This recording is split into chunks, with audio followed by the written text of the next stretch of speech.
ฝนตกหนักอยู่ดีๆเมื่อกี้พอมาถึงตรงนี้หยุดซะงั้นฟ้าสีฟ้าใสไม่มีเม็ดฝนถนนแห้ง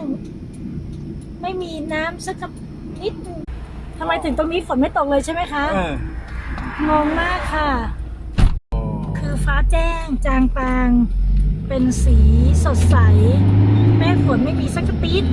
ทั้งที่เมื่อกี้เราเพิ่งลุยพายุฝนมาหนักซะจนหน้ารถเนี่ยเมื่อกี้รถยังเปียกอยู่เลยเพราะโดนฝนหนักอยู่ดีๆฝนหยุดซะงั้นกลายเป็นท้องฟ้าสดใสเหมือนเดิม